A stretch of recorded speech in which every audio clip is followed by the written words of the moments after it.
chanson officielle de la journée internationale de l'infirmier. 12 mai, Denis Brelfès.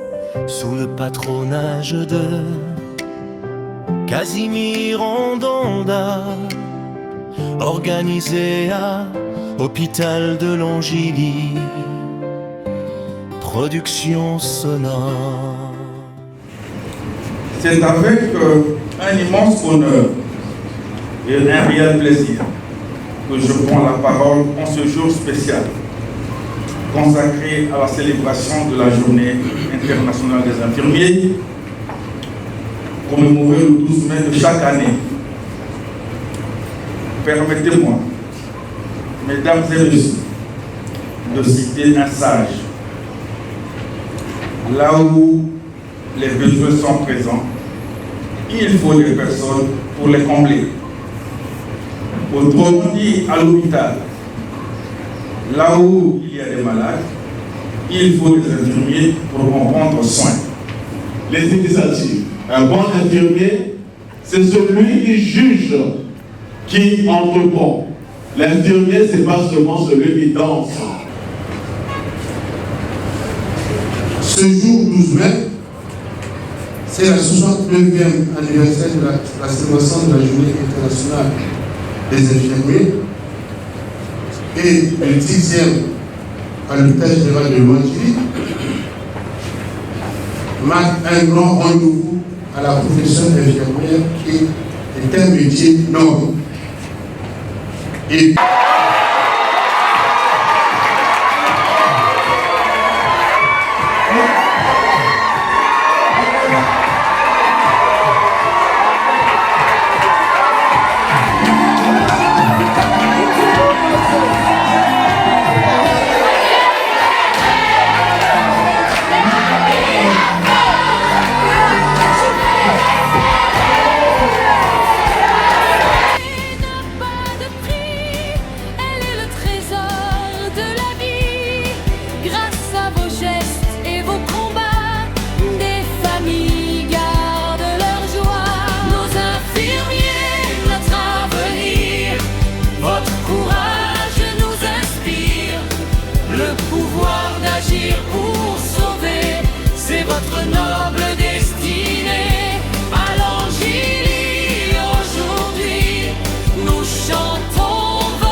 hommage à tous les infirmiers et infirmières du Congo et du monde entier. Production officielle réalisée par HT Service. La santé n'a pas de prix.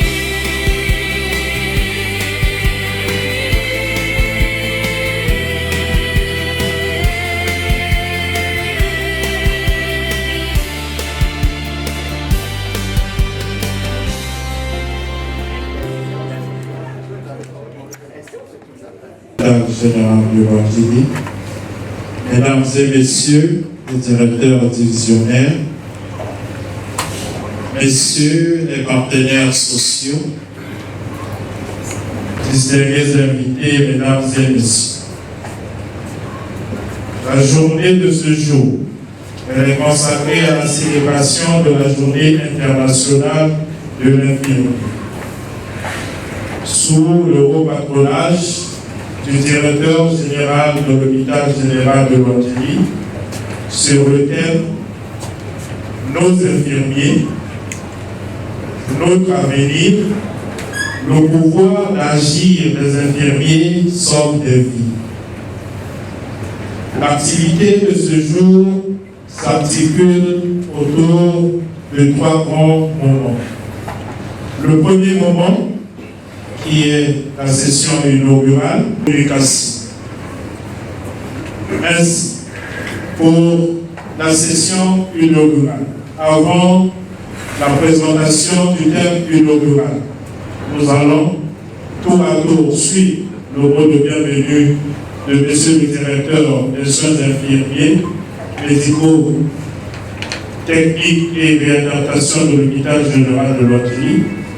Après son mot de bienvenue, suivra le mot d'ouverture du directeur général de l'hôpital général de Lotterie. Aussi, sans abuser de votre patience, nous invitons très respectueusement Monsieur le directeur des soins infirmiers qui vient vouloir prendre la parole pour son mot de bienvenue. Mesdames et Messieurs les directeurs divisionnaires de la société Globali, Messieurs les partenaires financiers, les deux surveillants généraux des partenaires sociaux de l'État de Lotterie,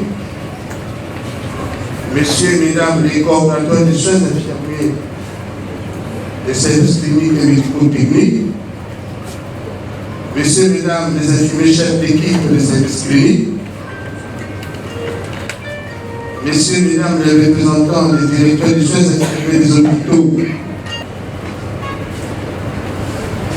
ce jour 12 mai, c'est la 69e anniversaire de la célébration de la Journée internationale des infirmiers et le 10e à l'hôpital général de Lotterie marque un grand rendez-vous à la profession infirmière qui est un métier noble et bien pour la personne qui exerce. C'est dans cette optique que je me suis posé cette question fondamentale: qu'appelle-t-on un infirmier? Selon l'Organisation mondiale de la santé, un infirmier est un professionnel de santé essentiel dont le rôle est d'aider les individus, familles et groupes à atteindre leur plein potentiel physique, mental et social. Cela inclut la planification et la mise en œuvre des soins curatifs, préventifs, palliatifs et de réadaptation pour la promotion de la santé. Qui pratique des soins infirmiers, surveiller l'effet de l'état de santé des patients, soutenir les malades sur le plan physique et mental, travailler en collaboration avec le médecin. Le 12 mai de cette année, le thème est nos infirmiers, notre avenir. Leur application autour des malades dans les services cliniques sont des vies. Par ailleurs, la célébration de cette journée nous invite à réfléchir sur les défis auxquels la profession infirmière est confrontée, notamment en matière de travail continu et de reconnaissance professionnelle.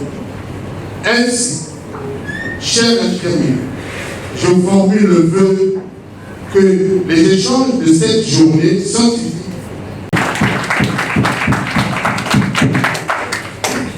Monsieur le représentant de la société Globali, Messieurs et Madame les coordonnateurs de soins des services cliniques et médico-techniques, Messieurs les chefs de service et distingués invités, en vos rangs, grades et qualités, c'est avec un immense honneur et un réel plaisir que je prends la parole en ce jour spécial consacré à la célébration de la Journée internationale des infirmiers, commémorée le 12 mai de chaque année. Permettez-moi, mesdames et messieurs, de citer un sage. Là où les besoins sont présents, il faut des personnes pour les combler. Autrement dit, à l'hôpital, là où il y a des malades, il faut des infirmiers pour en prendre soin. En effet, cette pensée illustre avec justesse la noblesse et la profondeur de votre mission. Être infirmier, ce n'est pas seulement administrer les soins, c'est aussi accompagner, écouter, rassurer et parfois même redonner de l'espoir là où il semble s'éteindre. C'est dans ce contexte que s'inscrit notre thème, nos infirmiers, notre avenir, le pouvoir d'agir des infirmiers sauve des vies.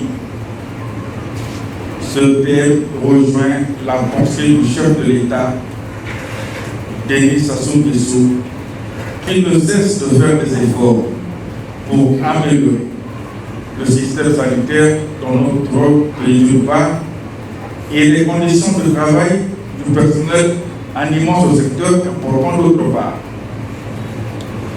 C'est pourquoi cette journée revêt une importance capitale parce qu'elle met en évidence le sens du devoir bien fait des infirmiers.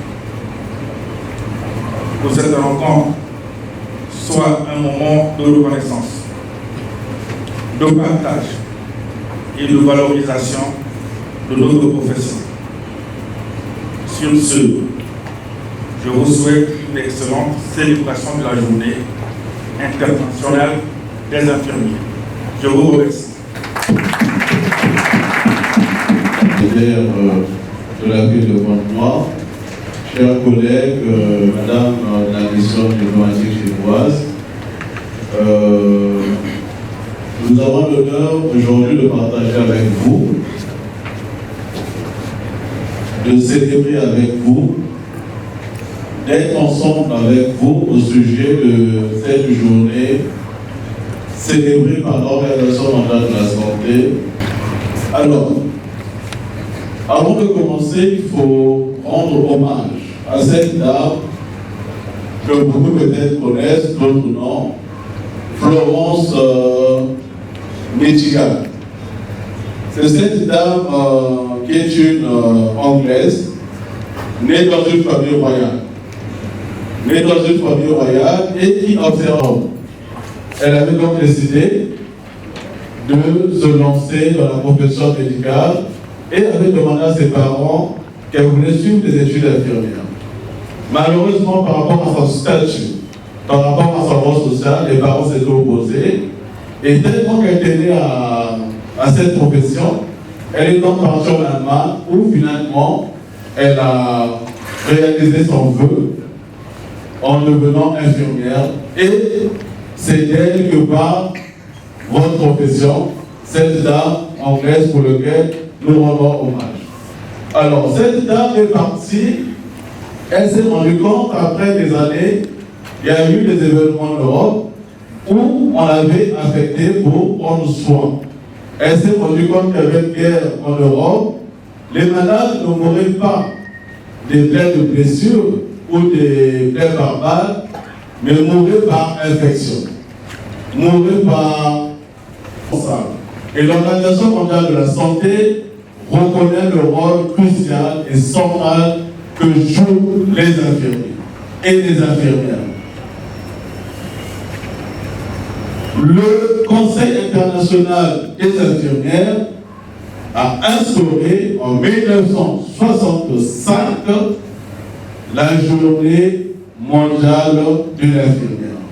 En 1965, elle a été instaurée par ce Conseil international pour célébrer, valoriser votre profession, la profession médicale.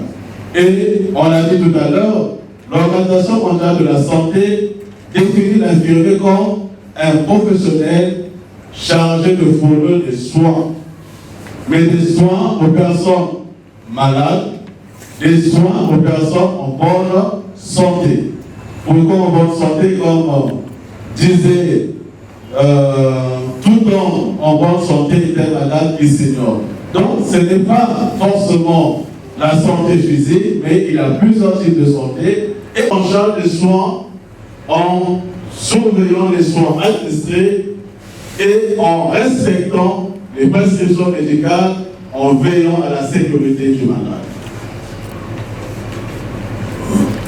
L'infirmier a les compétences pour comprendre les initiatives. Un bon infirmier, c'est celui qui juge, qui entreprend. L'infirmier, ce n'est pas seulement celui qui danse. L'infirmier, ce n'est pas seulement faire de la fête, mais c'est un métier noble qui fait de vous la base et le socle d'un hôpital. Aujourd'hui, nous, personnels de santé, nous, médecins, nous ne pouvons pas travailler sans vous. L'hôpital ne peut pas fonctionner sans les infirmiers. Donc, il est important de créer ces relations, ces partenaires, en posant des actes de santé pour assurer la continuité et surtout la qualité de soins. C'est quoi le pouvoir d'agir? Ce pouvoir d'agir, c'est la capacité des infirmiers à utiliser des compétences de façon autonome, mais surtout le leadership pour comprendre, pour poser des décisions efficaces. Et ce pouvoir dont on célèbre aujourd'hui permet premièrement d'identifier les problèmes de santé, d'anticiper les complications, d'assurer une prise en charge efficace, d'éduquer les parents, les familles, mais aussi de contribuer à l'amélioration du système de santé.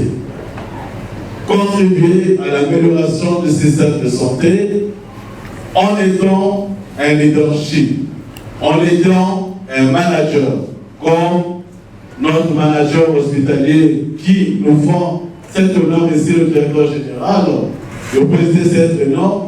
Vous êtes des managers, vous êtes des responsables. Chaque fois, je m'en prends à mon responsabilité. Le leadership, c'est aussi comment organiser les soins dans un service, comment organiser les soins aux urgences, comment organiser les soins dans un hôpital. Mais cette organisation, elle vient aussi de vous, parce que vous pouvez proposer des canevas qui peuvent changer la prise en charge, qui peuvent changer et réduire des affections. L'infirmier aussi et surtout doit participer à la gouvernance hospitalière. L'infirmier ne se limite pas dans sa salle de soins, l'infirmier ne se limite pas à faire des injections, mais l'infirmier c'est celui qui contribue à la décision hospitalière parce qu'on a dit vous êtes au centre de ce système. Donc si vous vous éloignez de ce centre en dansant, en chantant, mais d'autres personnes le feront à votre place. Pendant que vous allez danser, pendant que vous chantez, pendant que vous suivez les novelas, les autres avancent. Parce que les infirmiers ne se soucient plus du malade. Parce que l'empathie n'existe plus. Avant tout, comme je le dis, ces malades sont nos parents. Ces malades sont nos frères, sont nos sœurs, sont nos mères. Ayons l'empathie de ces patients et ensemble, nous réussirons à la rétablir. Parce que notre objectif, c'est de soigner. Notre objectif, c'est de donner des soins de qualité pour que notre hôpital, pour que la population nous remercie. Collaborer avec les autres techniciens de surface, les médecins, les puéricultrices, bref, c'est toute une équipe. C'est l'organisation qui permet de réduire la mortalité hospitalière qui augmente au fil des années. Les infirmières, c'est la prévention des erreurs, mais surtout l'hygiène hospitalière. Je reviens sur l'hygiène hospitalière parce que l'hygiène hospitalière permet de réduire drastiquement les infections nosocomiales. L'hygiène hospitalière permet d'améliorer la sécurité des patients, permet de protéger le personnel de santé, mais aussi de diminuer les complications et la mortalité hospitalière. Vous êtes là debout, peu importe vont émarrer, peu importe. Le manque de salaire, peu importe. Vous êtes là, toujours présent à votre poste. Et pour ça, je vous félicite. Ils étaient incompris. C'est un boulot généralement que personne ne valorise. Nous avons l'impression que nous sommes abandonnés à nous-mêmes. Mais non, vous n'êtes pas seuls. Nous sommes avec vous parce que nous formons une équipe. Je vous remercie.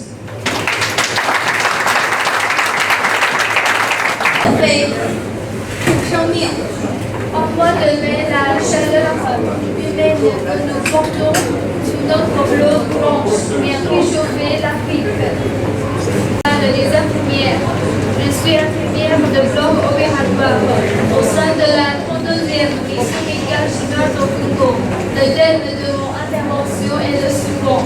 Rester fidèle à sa vocation sous le ciel éthique, soigner en Afrique, protéger la vie. Infirmier porte le poids de la vie, le bloc opératoire, plus que tout autre. est ce lieu où l'on protège la vie, souvent dans une course contre la montre. Chaque vérification rigoureuse, chaque geste coordonné engage la sécurité de l'intervention et le respect dû à chaque existence. Travailler au bloc opératoire, c'est persévérer dans l'ombre, franchissant montagnes et océans, porteur de la mission chinoise d'aide médicale à l'étranger. Nous avons rejoint l'hôpital de l'Antille en République du Congo. Au bloc opératoire, nous appliquons avec rigueur nos normes professionnelles. Préparation pré-opératoire minutieux, co-opération floue et contrôle strict de l'infection post-opératoire pour protéger avec tout le professionnalisme requis la vie et la santé de chaque patient congolais. 授人以鱼，更要授人以渔。人类医疗既要救护当下生命，更要着眼长远的健康发展。这正是我们的故事，我们的未。 Apprendre à pêcher plutôt que de donner du poisson. L'aide médicale à l'étranger se doit non seulement de sauver des vies dans l'immédiat, mais aussi offrir pour un développement sanitaire durable. C'est là tout le sens profond du thème. Nous infirmières, notre avenir. Aussi suis-je heureuse de partager les procédures standards visées au bloc opératoire chinois, les règles d'aseptisation, la gestion des situations d'urgence et bien d'autres expériences pour échanger, nous enrichir mutuellement et progresser avec nos collègues soignants locaux, avec le professionnalisme pour rien et une vision commune. Nous apprenons les uns les autres, nous complétons notre compétence main dans la main. Nous élevons ensemble la qualité des soins au bloc opératoire. 护理拯救生命，专业点亮未来。身为原非护理工作者，我们远离痛苦，坚守岗位，白衣践行初心，以专业诠释责任。我们用气质守护生命，用交流凝聚力。Le professionnalisme éclaire l'avenir. Comme tous les soignants en mission en Afrique, loin de notre terre natale, nous restons à notre poste, fidèles à notre engagement. Premier sous notre blouse blanche et assumons notre responsabilité avec professionnalisme. Par notre minute, nous protégeons la vie. Par notre échange, nous tissons des liens d'amitié. Par nos actes, nous témoignons de la grandeur d'âme et du dévouement des médecins chinois. 各位同仁，各位护理同志，护士是生命的守护者，是健康事业的建设者。 Les infirmières et les infirmiers sont les gardiens de la vie, les bâtisseurs de la santé, puis surtout demeurer fidèles à l'esprit de Florence Nightingale. Garder au cœur notre vocation première, accompagner la vie avec professionnalisme, construire l'avenir. par la collaboration et protéger ensemble la santé des populations africaines, tout en faisant avancer pas à pas la cause des soins infirmiers à l'échelle internationale. 19国界，大爱连中非，医疗架起有桥梁，不以拉紧心灵纽带。我们愿以专业坚守、真诚付出，持续深耕中非卫生健康事业，续写中非友谊情谊的新篇章。La médecine ne connaît pas de frontières et l'amour universel relie la Chine à un métier. Les soins infirmiers tissent des liens qui unissent les cœurs. C'est avec professionnalisme, consort et un don de soi sincère que nous entendons approfondir durablement la coopération sino-africaine en santé et écrire une nouvelle page de l'amitié entre la Chine et l'Afrique.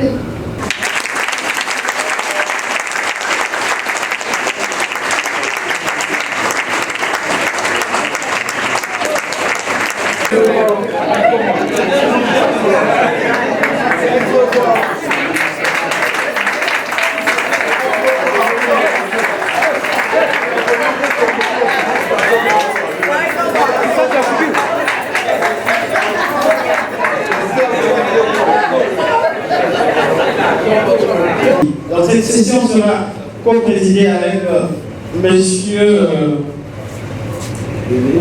Abandoudou Béni, qui est un master en santé publique. Voilà. Donc nous allons avoir... Donc vous avez le plan ici présenté. Le plan ici présenté. Diapo.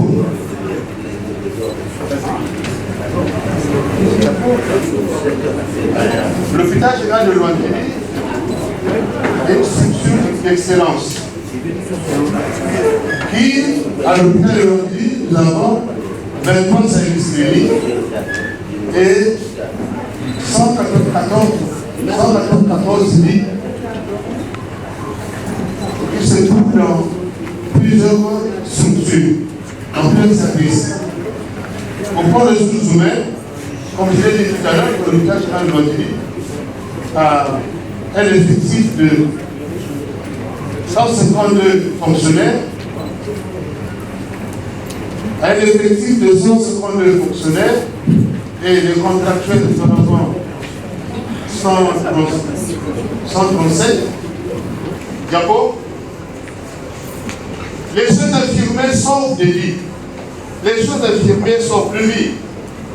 C'est dans le contexte de la sécurité sur l'étage, les soins holistiques, les surveillances cliniques et l'administration sécurisée.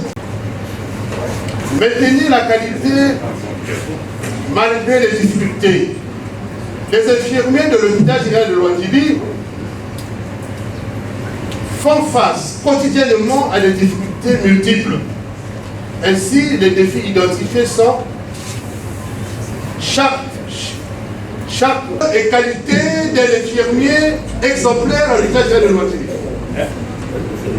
Le 8 règles d'or d'un infirmier à l'hôpital général de Lwandili, nous avons l'empathie, l'excellence de ces 437 infirmiers, chaque jour, la vie de ces patients, leur pouvoir d'agir soutenu par une infrastructure moderne et des protocoles de soins modernisés, disponibles, engagement total, valeur partagée, vision d'avenir.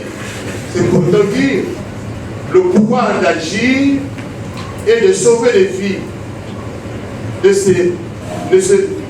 se réside dans notre engagement collectif et notre dévouement quotidien. Je vous remercie.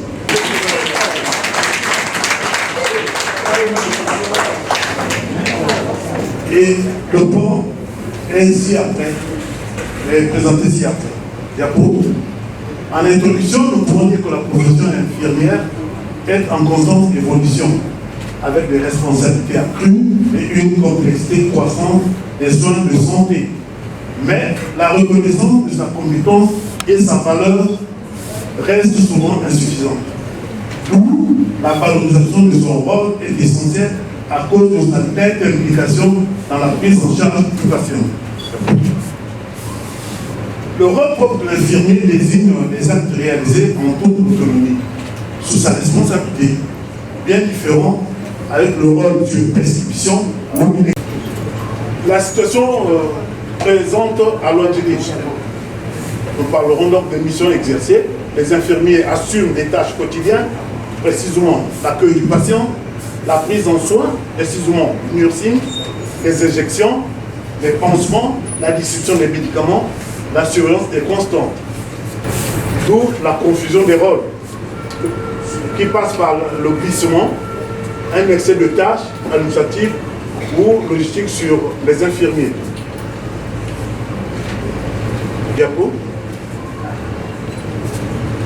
Toujours à l'hôpital général de l'Ondjili, la situation a comme conséquence la démotivation personnelle, le découragement, la perte de sens ou dépression. Le patient, lui, ne bénéficie pas pleinement de la surveillance et de l'éducation qui préviennent les complications et le retour à l'hôpital. L'évaluation d'un acte infirmier à l'hôpital général de l'Ondjili. Et cet acte, j'ai intitulé la prévention des complications de décubitus chez un fracturé du tiers supérieur du fémur gauche sous traction. Nous avons eu la définition. C'est d'abord définir l'acte. Qu'est-ce que c'est que la prévention des complications de décubitus? C'est la complication des complications de décubitus est l'ensemble des actes ou moyens permettant à l'infirmier. Nous avons des hémorragies, notamment la grossesse extra-utérine, la rupture utérine, les infections périnatales, les avortements, l'hypertension artérielle sur grossesse et ses complications. Les causes directes, c'est l'ensemble des maladies préexistantes qui peuvent s'aggraver au cours de la grossesse, de l'accouchement ou des suites des couches.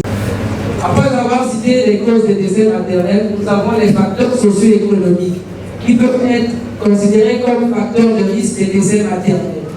Le manque d'accès aux soins de qualité, les facteurs liés à la reproduction, dont nous avons les cas de trop d'enfants, trop tôt, trop tard, trop rapprochés. Le retard mis pour recevoir un traitement adéquat et approprié. Nous avons mené une étude rétrospective de 3 ans, du 1er janvier 2023 au 31 décembre 2025, au service de maternité à l'hôpital général de l'Ondjili. Notre opération d'étude a concerné tous les cas de décès maternels sur l'ensemble des admissions enregistrées à la maternité de l'hôpital général de l'Ondjili. Nous avons inclus tous les décès maternels. Comme source de données, nous avons utilisé les dossiers et les registres. Au total, nous avons géré 3805 admissions en 3 ans. 8 cas de décès maternels, soit une fréquence de 0,21%. Sur les 8 cas de décès enregistrés, 400 survenus en 2025, dont l'âge moyen était de 28 ans et la tranche d'âge était de 27 à 34 ans. Tous étaient des ménagères et commerçantes. La plupart résidaient en ville. Renforcer le plateau technique des services de gynécologie obstétrique et de réanimation. Améliorer le système de référence contre référence en misant sur les transferts médicalisés. Aux communautés, suivre scrupuleusement les conseils des prestataires des services socio-sanitaires. La sage femme. La sage femme. Ah, bravo, elle. La question à tout le monde. Une infirmière est-elle une sage-femme? Oui, bien sûr. Oui. Vous êtes sûr? Oui. Dis non. Oui. Quel est le cursus de formation? Une sage-femme, les soins seraient bien. Mais il s'agit de la sage-femme. Elle font des soins. Des soins dans le cas de suivi des grossesses, tout ça. Mais ce n'est pas des infirmiers. C'est différent. Parce que un médecin, mais il y a ceux qui sont comme ça. Hein? C'est clair. Mais c'est bien. C'est bien. C'est bien. Donc on va. Parce qu'il y a même une journée d'observation de la sage-femme. Vous étiez là.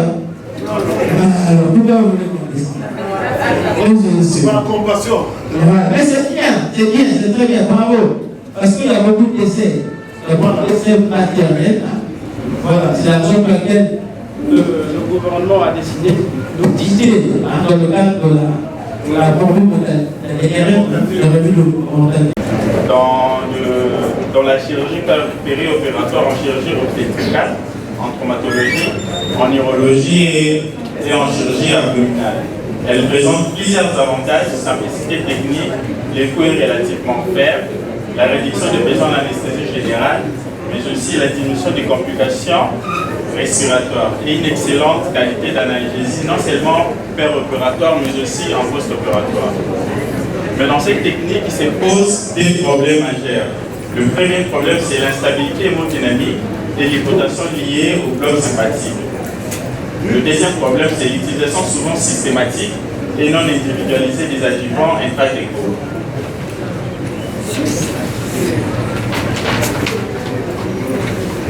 Par définition, la radioanesthésie est une technique d'anesthésie loco-régionale consistant à injecter une anesthésie locale dans le liquide céphalorachidien au niveau de l'espace sous-arachnoïdien. L'injection est réalisée généralement entre les L3 et L4 ou L4 et L5 afin de éviter toute lésion vésiculaire.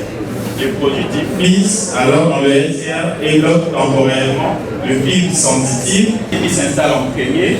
Pourquoi? Parce que les fibres sympathiques sont très fines et le deuxième bloc, c'est le bloc moteur et aussi le bloc sensitif. Le premier problème, comme on a mentionné précédemment, c'est la vasoplégie. La vasoplégie, contre l'hypovolémie, une distinction essentielle qu'un infirmier anesthésique animataire doit faire pendant qu'il réalise cette technique.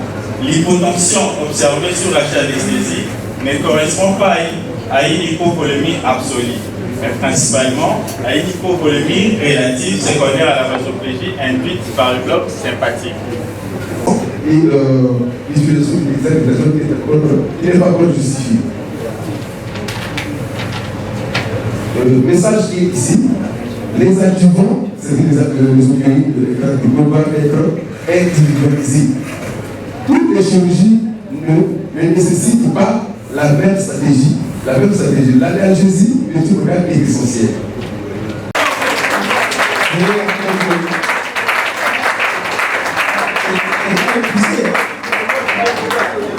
Il faut même que les malades sentent la joie que vous communiquez chaque jour. Bonjour à tous. Bonjour. Et à nous et à vos noms propres, en tant que manager commercial à Globali. Je voudrais simplement faire un petit discours, bien qu'il y a eu des grands discours qui sont passés. Vous savez que c'est après les grands discours, c'est pas parfois évident de parler parce qu'il y a tellement des grands mots, des grandes paroles qui sont passées. Mais je vais faire un petit effort pour ne pas perdre beaucoup de temps. Globali est un allié d'une hydratation saine au service du soin. Mesdames et messieurs les infirmiers, chers partenaires de santé, c'est une immense honneur de prendre la parole devant vous aujourd'hui. Si nous sommes réunis, c'est parce que nous partageons une vision commune.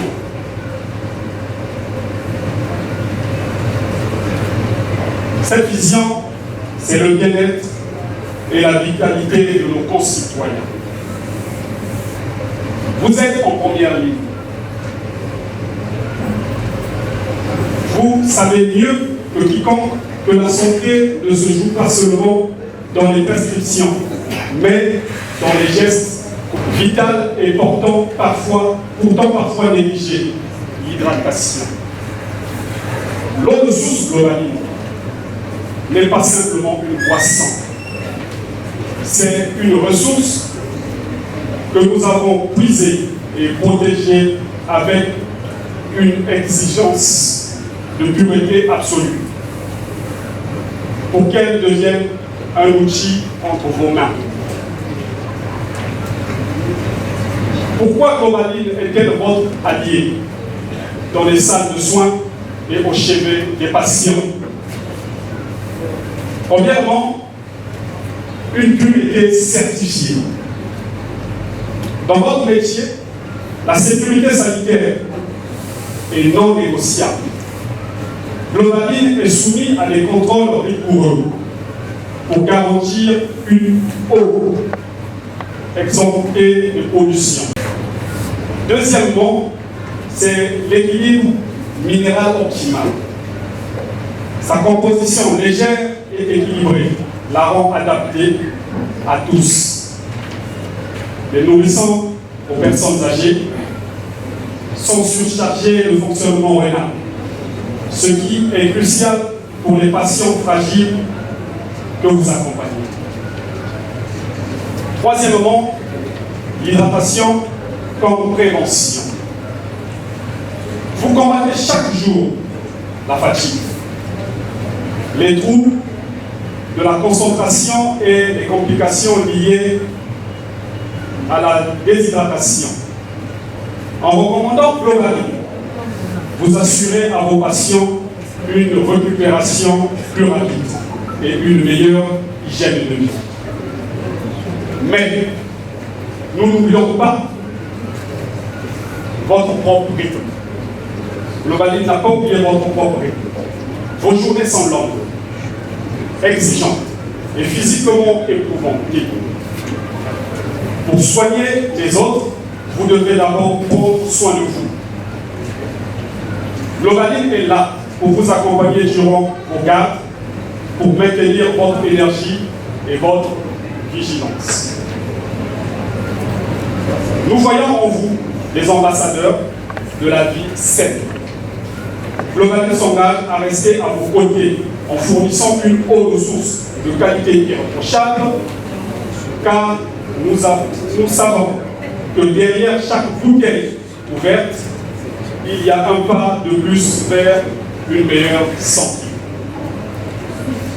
Merci pour votre dévouement quotidien et merci de faire de Globaline le choix de la priorité pour vos patients et pour vous. Je vous remercie.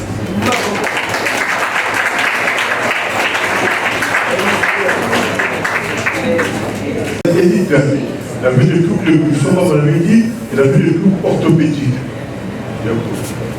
Au niveau de la clinique, les stades étaient interprétés et le sino anal aussi était touché. Les deux fesses se sont touchées, puis ça a accumulé. La peste est déjà névrosée. Raison pour laquelle nous avons dit qu'il faut présenter ces cas pour dire que nous avons un service spécialisé à l'hôpital de neurologie et avec la capacité de prendre en charge le malade ML. Cela, nous avons constaté pour la première fois qu'il y avait un problème de sedimenté et d'éliminer. Parce que le monsieur n'avait pas la zone de l'eau et la zone urinaire, les gens ne voulaient pas le mettre, enfin, la famille avait refusé de mettre la zone. Et il ne s'alimentait pas, on voulait mettre la zone nasogastrique pour l'alimenter, la famille aussi a refusé. Donc, quand il a vu, il a aussi avec les autres, ils sont bois, ils sont revenus sur l'ordre, ils ont des gens les parents, ils ont compris. Raison pour laquelle nous avons mis la zone bleue, les deux zones, la zone et urinaire, parce que l'information n'était pas trop bien passée au niveau de la clinique. Vite et puis l'hygiène du patient. Toujours de la prise, bon, ça c'est la prise du César, le moment c'est pas le virus avec là, je donne un peu la nutritionniste pour passer.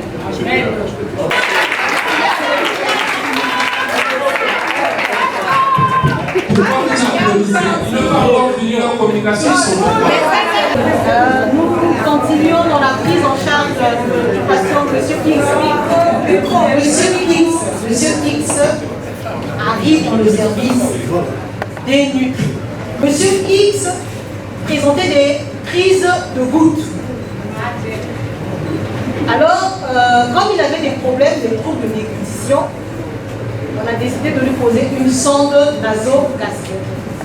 Très déshydraté. Il était vraiment déshydraté et la créate aussi avait un petit souci. La créate aussi était légèrement élevée.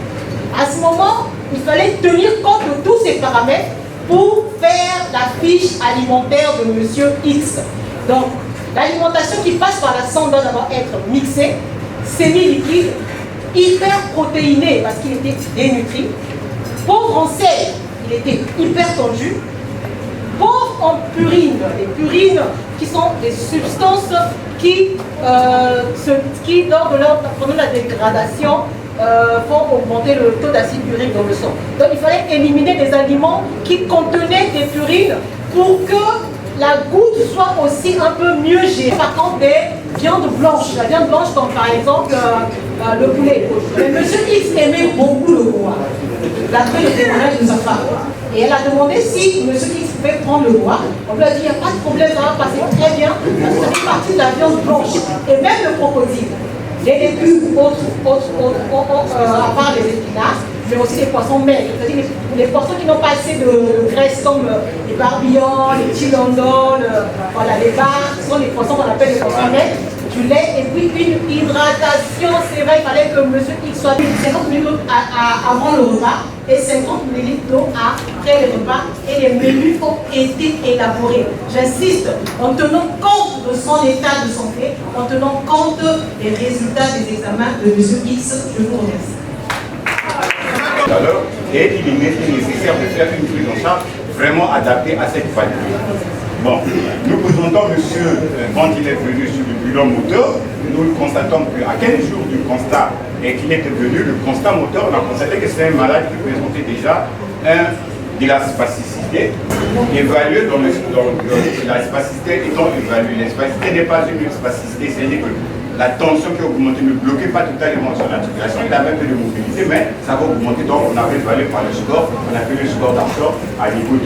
Deuxièmement, il présentait des difficultés de se retourner, présentait le trouble du schéma moteur, donc le schéma de la position, tenir la position assise qui est contrainte par le système nerveux central. Il avait des difficultés de tenir la position assise. Chaque fois qu'on était assis, il pouvait être tombé. Donc ça s'est ajouté à cela avec les complications qu'il avait au problème des scars et de l'officier. Donc ça nécessitait une prise en charge qui était très spécifique. Cette prise en charge, quelles étaient maintenant les procédés que nous avions adaptés pour cette prise en charge? C'est tout un ensemble de ces adaptations, kinésithérapeute, musculo-motricien, orthopédiste et tout consort, qui doivent prendre en charge dans ce cas. Et là, c'était vraiment, c'est devenu vraiment des connaissances un peu de diversion de beaucoup de disciplines pour permettre à celui de faire la prise en charge de ses patients. Pour cette prise en charge, le premier, c'était adapter son installation au lit. L'installation au lit chez lui étant venue en tenant compte de troubles orthopédiques qu'il présentait, nécessitait une installation aussi spécifique qui ferait qu'il ne puisse pas augmenter la spasticité. Dans les cas contraires, si on l'installe normalement, comme d'autres pathologies, comme d'autres personnes qui sont venues récemment, évidemment, ça peut poser problème. Là, il fallait adapter une installation qui va faire en sorte que ça ne puisse pas aggraver, augmenter la spasticité, que les formations orthopédiques ne puissent pas s'aggraver, donc nécessiter une installation adaptée à M. X. Si on posait à l'œil, donc il faut même 3 fois par jour. Dans ce genre de cas, que le patient présente déjà une spasticité. De départ, on ne lutte pas totalement contre la spasticité, mais on évite que ça augmente. Parce que déjà, il avait déjà des attitudes de troubles orthopédiques à triple flexion de membre supérieur et triple extension de membre inférieur. Deuxièmement, de mettre les orthèses. N'ayant pas l'appareilleur dans la localité, on peut fabriquer des coquilles plâtrées. Quand on va lui mettre soit au pied pour mettre le pied en position d'éviter de réduire l'équilibrisme, et maintenant le bon positionnement et les mobilisations, plus les étirements qui doivent être lents pour réduire la spasticité et éviter ce problème de trouble orthopédique. Nous avons faire apprendre aux patients de se retourner. Ça, les mots là, nous l'avions bien parlé. Les gens, par Virginie Anderson, ils retournent le patient. Mais le retournement du patient pour le kiné n'est pas seulement le fait de le retourner, sinon le fait d'apprendre au malade comment il doit se retourner. Parce que le problème est contrôlé au niveau du cerveau, il le perd. Donc il faudrait qu'on le retourne, mais au niveau de la plaie, on lui prend peu de temps et on le retourne à chaque fois. Donc si le retournement se fait à 3 heures du temps, dans ce genre de cas avec complications, il faut le faire à 2 heures du temps. Et là où il y a la plaie, on le retourne en cette même position, mais on prend peu de temps, mais on n'évite pas de le faire. Maintenant, autre chose sur les mobilisations du malade, on mobilise les malades plus de temps Et cette mobilisation doit se faire maintes fois. Pourquoi? Parce qu'au moment qu'on mobilise le malade, la circulation est augmentée, la circulation amène des substances plastiques qui vont favoriser la cicatrisation de la plaie, ce qui favoriserait que la plaie récupère. Et des protocoles qui puissent être affichés du point de vue kinésithérapie. Qu'est-ce qu'il faut faire quand il y a ce genre de situation? Du point de vue nutritionnel, il faut écrire des protocoles. Il ne faut pas toujours penser que les protocoles écrits par les autres, exemple du point de vue nutritionnel, ont été faits à partir des cas pratiques comme les autres problèmes du noir. Le noir n'est pas partagé. Ça reste avec vous. Il faut l'écrire. Vous l'écrivez, vous l'affichez dans la salle, de sorte que, avec toutes les indications, la biologie qui va avec, de sorte que si un autre patient arrivait dans ce tableau semblable, même si vous n'êtes pas là, un autre nutritionniste peut suivre votre protocole. C'est pour cette communication qui était très captivante. Nous allons passer à notre deuxième communication qui porte sur la conduite infirmière devant un bouchon cérumen. Cette communication sera présentée également par Madame Gomatibassa, donc épouse Madame. Merci Madame. Je m'appelle Eliane et aujourd'hui je veux vous parler de la conduite infirmière devant un bouchon de cérumen. La conduite infirmière devant un bouchon de cérumen est un acte relevant du rôle propre infirmier. Elle consiste à évaluer l'état du patient, préparer le matériel nécessaire et réaliser les soins visant à traiter l'obstruction du conduit auditif. Est une substance séreuse de couleur jaunâtre ou brunâtre produite par des glandes du conduit auditif externe. Et le bouchon de cérumen, quant à lui, est une accumulation excessive du cérumen dans le conduit auditif externe, provoquant une obstruction totale ou partielle. Diapo. Quel est le rôle du cérumen? Le cérumen joue plusieurs rôles importants. Donc, les bouchons de cérumen mous ou collants, les bouchons secs ou durs, et enfin les bouchons épidermiques. Nous avons fait un petit rappel de l'oreille pour vous montrer comment se présente le cérumen, les bouchons de cérumen. D'anomalie. Il peut être long, coudé ou étroit. Il y a aussi certaines personnes qui sécrètent naturellement beaucoup de cérumen, d'où la formation des bouchons. Il y a le port des écouteurs. Les écouteurs. En fait, si j'ai proposé ce terme, c'est à cause de ça. Le port des écouteurs pose de sérieux problèmes avec le conduit auditif de nos jours. Il y a aussi des prothèses auditives pour ceux qui sont malades. L'utilisation fréquente des cotons-tiges, s'il vous plaît, pose beaucoup de problèmes en consultation. Si nous avons 10 malades, 8 viennent parce qu'ils ont des otites à cause de l'utilisation des cotons-tiges. Et enfin, nous allons parler des baignades répétées. Les baignades, ceux qui plongent, qui prennent des bains dans les piscines ou les rivières. Le cérumen, il est là dans l'oreille. Mais à chaque fois qu'on fait un bain, il augmente de volume. Et quand il augmente de volume dans le conduit auditif, si vous ne nettoyez pas, eh bien, il vous forme un bouchon. Et enfin, il y a le vieillissement. Beaucoup de personnes du 3e âge aussi développent naturellement des bouchons auditifs dans la sensation d'oreille bouchée. La diminution de l'audition, les acouphènes. Les acouphènes, vous êtes assis, mais vous avez comme l'impression qu'il y a du bruit dans vos oreilles. Ça peut être des bourdonnements, des grisaillements, des sifflements, mais il n'y a pas de source. Le bruit ne vient de nulle part, mais vous avez du bruit dans l'oreille. Ce sont les acouphènes. Ensuite, nous avons l'autophonie. Vous parlez, mais vous avez comme l'impression que vous entendez directement votre voix dans votre oreille. Mais il se touche l'oreille, il introduit même le doigt dans l'oreille. Il y a le manque d'attention en classe. La maîtresse peut vous appeler, vous dire, ah, votre enfant, quand je parle, il ne suit pas en classe. Des réponses inadaptées. Il ne vous suit pas. Il vous répond d'une autre façon. Parfois, il y a des absences totales. Vous parlez à l'enfant, c'est comme s'il n'était pas là avec.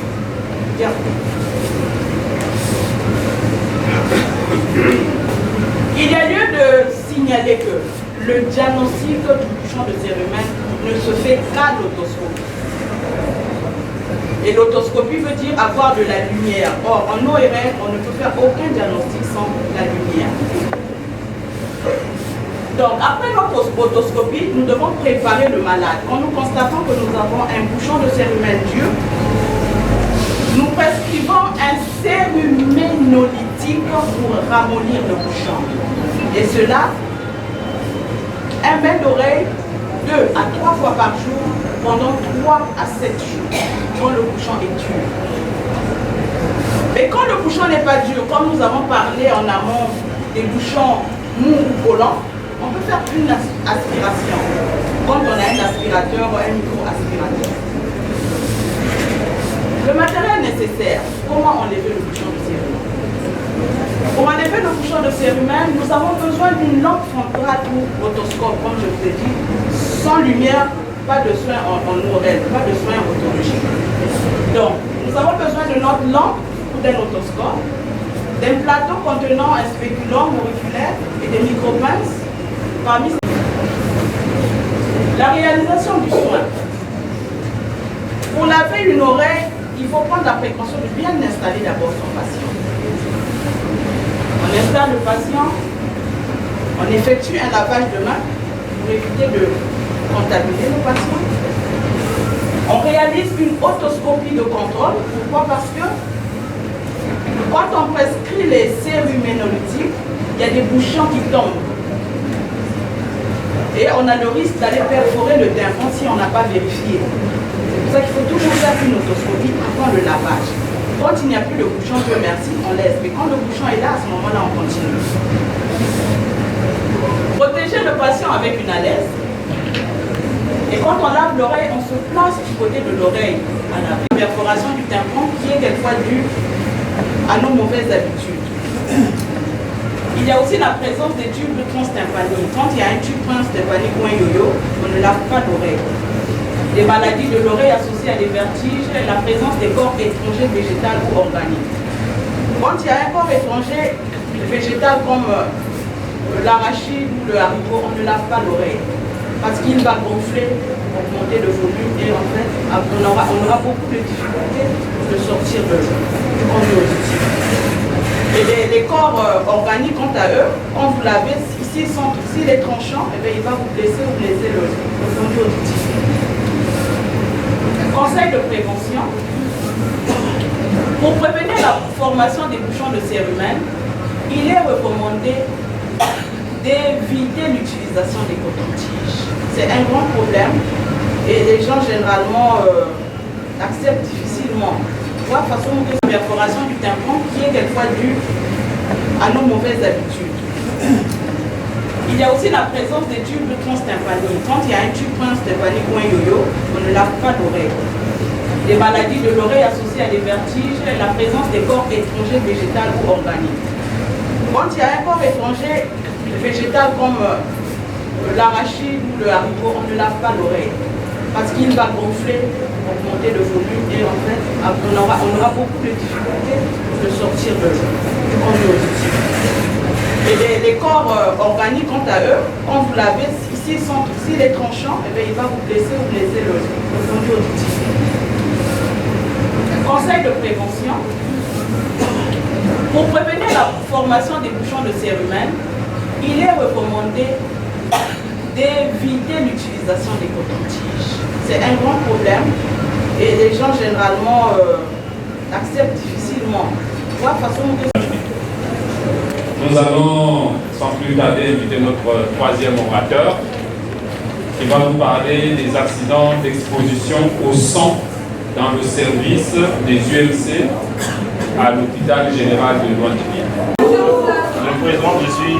Moulanga Bijokla, infirmier diplômé d'État au au service d'urgence médico-chirurgicale, docteur général Adolphe.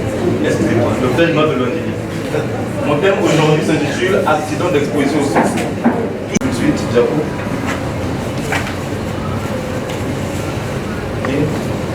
Tout d'abord, nous les soignants, qu'est-ce que nous faisons? Nous soignons, nous accompagnons, nous décidons, puis nous protégeons. Pourquoi juste protéger les autres? On a suivi les communications de tout le monde, on parlait plus pour faire les soins et tout, mais comment se protéger, nous, agents de santé? Comment se protéger?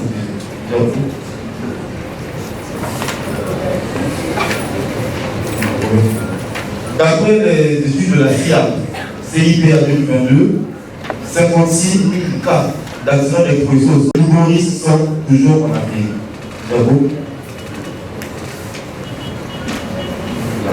Nous sommes axés sur 3 points. Le premier point, l'insuffisance de formation. D'où la formation continue de tous les agents, médecins, infirmiers, sages-femmes. Ensuite, nous avons des comportements de mascarisme. Le comportement de mascarisme intervient lorsqu'il n'y a pas assez de moyens de protection. On veut vite faire un soin, je n'ai pas de plateau, je n'ai pas de safety box, rapidement je prends des couches tout simplement à l'autre de le service. Ce sont des comportements à risque. Et dans les objectifs, nous allons définir un accident d'exposition, identifier les mesures de prévention de l'AES et décrire le protocole de prise en charge immédiate d'une personne de l'équipe d'AES. J'appelle détacher le puits de la seringue. Quand on finit un soin, prenez la seringue directement dans le safety box. Ne pas plier ou briser les puits. Pourquoi le faire? Ça, ce sont des comportements des pratiques à risque. Nous avons tous les jours dans le service. Ne pas recapuchonner l'aiguille. Parce que quand on veut souvent, pour recapuchonner, on veut se piquer. Si on n'est pas attentif, on se pique. C'est simple. Quand on fait le soin, on dans le safety box. D'accord? Toujours dans la prévention, les principes de manipulation des objets piquants ou pas étrangers. Après l'utilisation et au point de service. Ne pas trop remplir le contenant. Là, dans le contenant, on parle du safety box. Ne pas remplir au plus de 3 quarts. D'accord? Et pour pigment sur un objet plastique qui traverse. Ne pas mettre les doigts dans le contenant. Toujours des comportements à risque. D'accord? Là, nous avons une fiche de déclaration d'accident d'exposition. On a la personne exposée, le nom, prénom, date de naissance. En ce jour, je vous présente la prise en charge de l'hypoglycémie dans le service des urgences médico-chirurgicales, qui se présente comme suit. 9 millimoles par litre.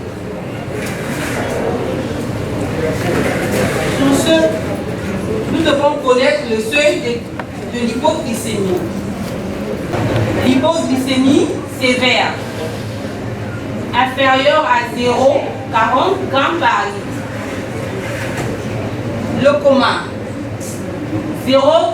inférieur à 0,30 g par litre.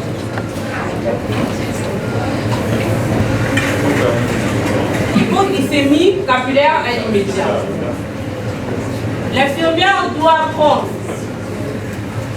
une glycémie capillaire rapide et avoir un document pour cocher l'heure et la valeur de la glycémie.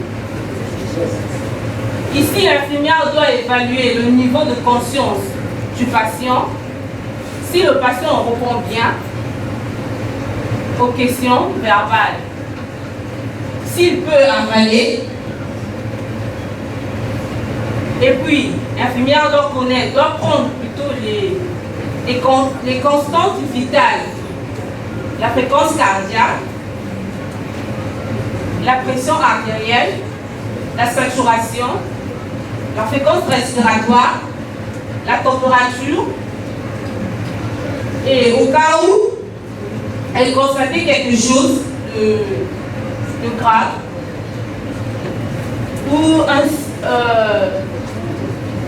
un signe d'alarme, faire appel au médecin. il y a, disons, une valeur à cocher. Ou si la glycémie capillaire est inférieure à 0,40 ml grammes par litre, faire appel du médecin. Ou 3 morceaux de sucre, ou 150 ml de jus de fruits sucré, ou encore une cuillerée de miel.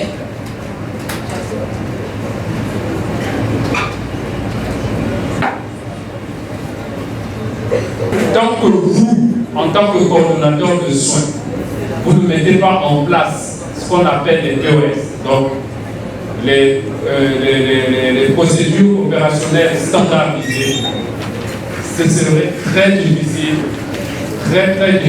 pour le bon travail et le bon suivi de ce genre de situation.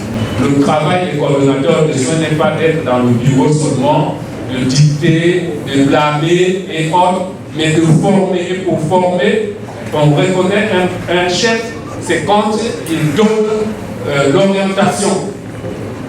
C'est ça, parce que même les stagiaires qui viennent, comment vous faites pour former les stagiaires? S'ils ne viennent pas trouver ce genre de protocole établi, c'est pas possible. Ne gardez pas ça pour vous-même. D'accord? Donc on va prendre la toute dernière publication, le docteur, c'est de manière exceptionnelle. Professeur, merci de m'avoir fait cet honneur de prendre part à cette messe scientifique. On va aller très vite. Donc je vais vous parler donc du rôle de l'infirmier dans la gestion des déchets biomédicaux. C'est un terme factuel, c'est même la continuité du terme qui a été abordé tout à l'heure là sur les accidents d'exposition au Japon. Donc nous allons faire cette présentation selon le plan qui est présenté là, santé publique au niveau mondial, selon donc l'OMS. Cette institution, au travers d'une étude, a établi que la production des déchets biomédicaux varie selon le revenu du pays, avec une moyenne de 0,5 kg par lit par jour dans les pays à haut revenu et 0,2 kg lit jour dans les pays à faible revenu. L'hôpital général de Loisili, par ses activités de soins, et de logement donc à cette réalité. Avec une capacité litière de 194 lits, l'hôpital général de Loisili peut avoir une production de déchets biomédicaux estimée à 194 fois 0,2 kg lit jour, soit 38,8 kg de déchets biomédicaux par jour, en cas d'occupation de tous les lits. Donc le personnel infirmier que vous êtes constitue un maillon important de cette gestion des déchets biomédicaux, mais son implication, donc votre implication, demeure encore très faible, du fait soit des difficultés logistiques d'une part, mais de la méconnaissance, sinon le non-respect, de procédures relatives à la gestion des déchets biomédicaux d'autre part, à savoir les risques d'infection chimique et physique. Il est nécessaire de rappeler le rôle de l'infirmier en tant qu'acteur important de l'administration des soins au milieu hospitalier. Donc, les objectifs assignés à cette présentation sont donc, il s'agit donc d'améliorer la gestion des déchets biomédicaux à l'hôpital général de Matili, étayés par deux objectifs spécifiques, à savoir sensibiliser le personnel infirmier sur la procédure de gestion des déchets biomédicaux, mais aussi de conscientiser l'infirmier sur les conséquences liées à la mégestion des déchets biomédicaux. Que peut-on dire donc sur la définition des déchets biomédicaux en médecine humaine et vétérinaire? Les déchets biomédicaux sont de nature diverse et ils sont de plusieurs origines, notamment peuvent être produits dans les services cliniques, dans les laboratoires d'analyse biomédicale, à l'imagerie médicale, au niveau de la pharmacie hospitalière, etc. En ce qui concerne la typologie des déchets biomédicaux, comme nous l'avons annoncé précédemment, 15% sont donc des déchets dangereux, contre 85% qui sont considérés comme des déchets non dangereux. Pour les déchets dangereux, on peut citer les DASRI, qui ne sont autres que les déchets d'activité de soins à risque infectieux. Là-dedans, on a des sous-catégories. Nous avons les déchets mous, qui sont constitués des compresses, des sparadraps, des cotons, les gants, les flacons plastiques de soluté, les poches à urine, etc. Par ailleurs, nous avons aussi les déchets solides, qui sont donc les OPCT, les objets piquants, coupants, tranchants, notamment les seringues, les restes d'ampoules de médicaments, les lames de bistouri, les restes d'aiguilles à suture, les lamelles de laboratoire, etc. Nous avons aussi des déchets anatomiques comme le placenta, les pièces opératoires, les restes de poche de sang, les résidus de biopsie, etc. Se passe en 8 étapes. Nous avons le tri, le conditionnement, la collecte, le stockage temporaire, le transport, le stockage final, le traitement et l'élimination. Quelle est donc la place de l'infirmière dans la gestion des déchets biomédicaux? L'infirmière intervient à 6 étapes et aussi comme acteur principal, notamment dans le tri, qui consiste donc à faire une séparation rigoureuse des déchets biomédicaux selon leur typologie. Le conditionnement, qui doit se faire dans les sacs poubelles, selon le code couleur. Il y a les sacs de couleur rouge pour les déchets anatomiques, les sacs de couleur jaune pour les autres gastriques. Il y a les déchets, les safety box pour conditionner les objets du corps tranchant, les sacs noirs pour les daweb, donc les déchets assimilés aux ordures ménagères. Le remplissage des sacs poubelles, tout comme les safety box, doit se faire aux 2 tiers, ou non aux 3 quarts, par rapport au contenant. Ça a été aussi signalé précédemment par celui qui a communiqué sur les AS. Il faut une éducation très importante et éducative du docteur Mazonga, qui est donc notre responsable de l'hygiène hospitalière, vous l'avez remarqué. Très vite, je devrais dire que malheureusement, la première question, docteur, simplement, vous avez déjà présenté cette communication-là combien de fois? C'est la toute première fois. Voyez-vous que c'est la toute première fois? C'est parce que vous avez raté une session très riche. Mais nous ne pouvons pas finir cette session sans vous mettre devant votre responsabilité. Je dis bien votre, je n'ai pas dit vos, mais votre responsabilité, s'il vous plaît. La dernière communication a porté sur la gestion des déchets. Il ressort de cette communication que l'infirmier de l'hôpital de Louadili ne fait pas son travail. La direction via la direction des soins infirmiers, parce que l'infirmier, vous l'avez dit, est le premier acteur dans le tri des déchets biomédicaux. Vous avez le devoir de faire ce plaidoyer pour qu'on vous achète les différents contenants nécessaires. Avec des souris, vous avez entendu même dans un bateau de Mindélé, il y a même le virus, antivirus, à plus forte raison chez nous là. Donc, dans tous les services. Bon, un infirmier fait un accident, se pique, il ne sait même pas à qui s'adresser. C'est pas normal. Nous sommes dans un hôpital général, dans la pyramide sanitaire, après le CHU, ce sont les hôpitaux généraux. C'est très important. Nous devons prendre nos responsabilités avant de condamner. Il faut prendre nos responsabilités, mettre à disposition du soignant les conditions nécessaires de travail. En ce moment-là, si le soignant ne joue pas son rôle, on le condamne, on le sanctionne, on a raison. Tu peux appeler, docteur, j'ai une urgence ici, le docteur. Bon. Ce qui concerne les protocoles, comme tel écrit, il n'y en a pas dans le service, mais de bouche à oreille, on en parle. Comme vous avez un tel patient qui présente ceci, ce que vous devez faire, c'est ça. Yoka Jean Bruno.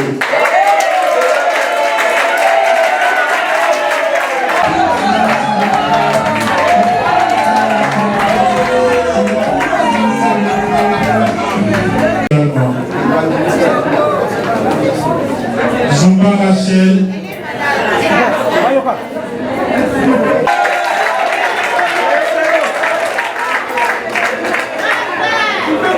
Madame Lema Stéphanie. Monsieur Avongo André. Avongo André.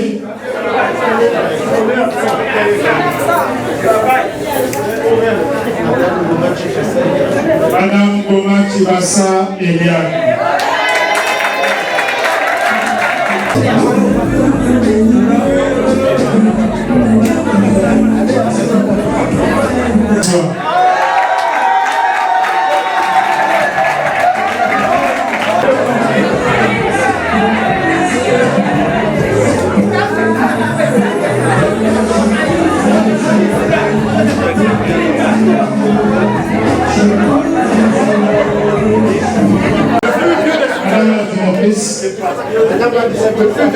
directrice de prendre la relève.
Pour appeler Madame Elega et Isola Béatrice.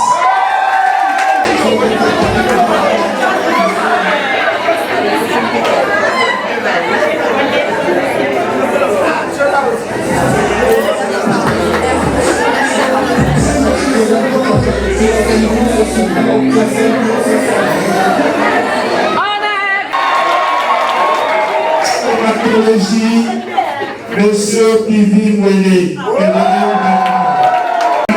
Madame Awa Garcia.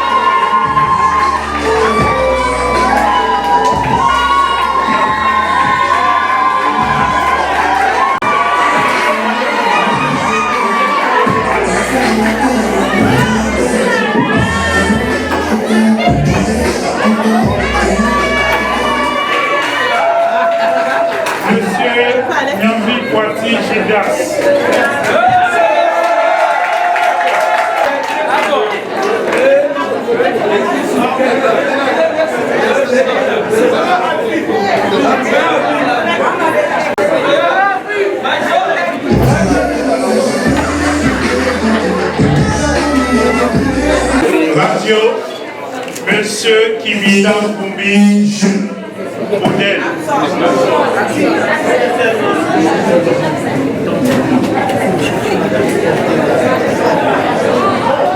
Madame Portela Annette.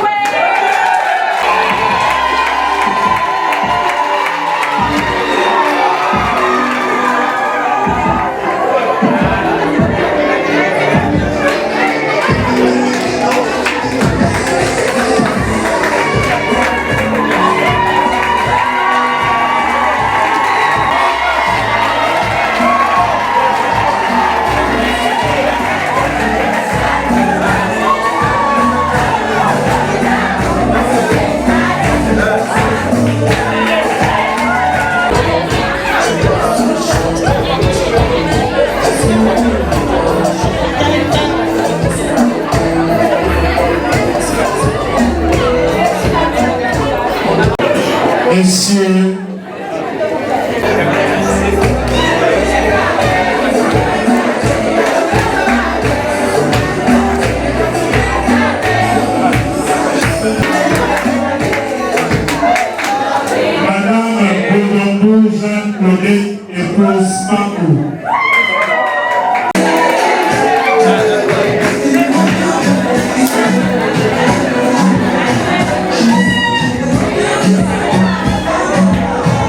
Monsieur Koumou Komboto Ahmed, Monsieur Tati Lemon, Monsieur Tati Lemon,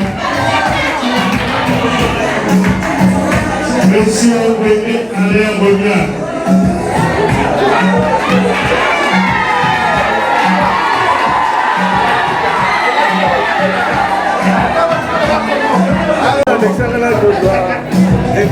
Monsieur Onzé Navi.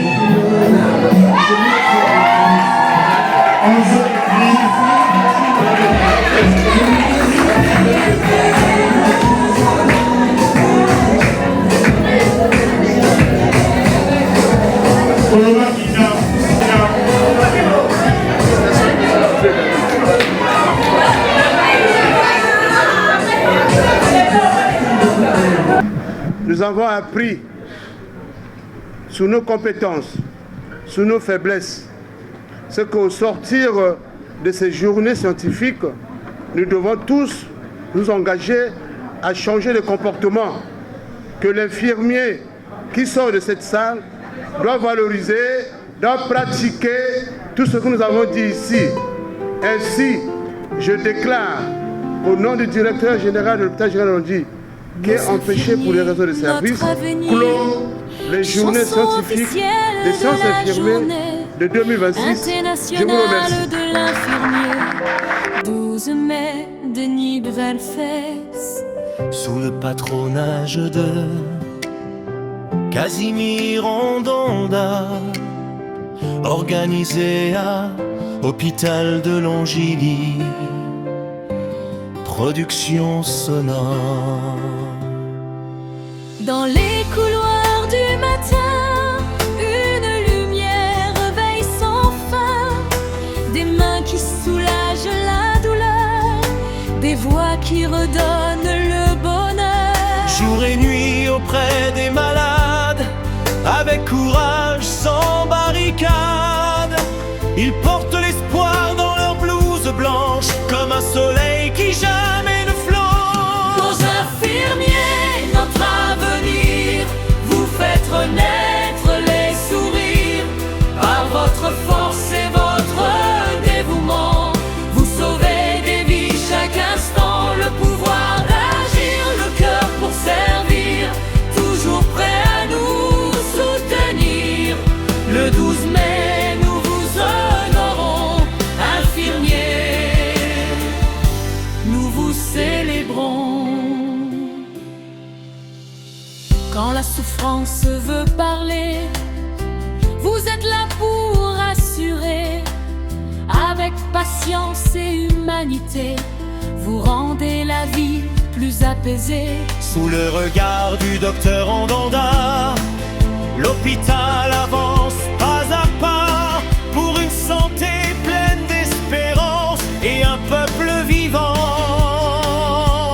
dans la confiance.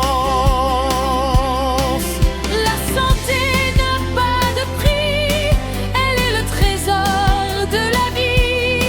Grâce à vos gestes et vos combats, des familles gardent leur joie. Nos infirmiers, notre avenir, votre courage nous inspire. Le pouvoir d'agir pour sauver, c'est votre noble destinée. À Longilly aujourd'hui, nous chantons votre énergie. Merci pour tant d'humanité, infirmiers, soyez célébrés. Hommage à tous les infirmiers et infirmières du Congo et du monde entier. Production officielle réalisée par HT Service. La santé n'a pas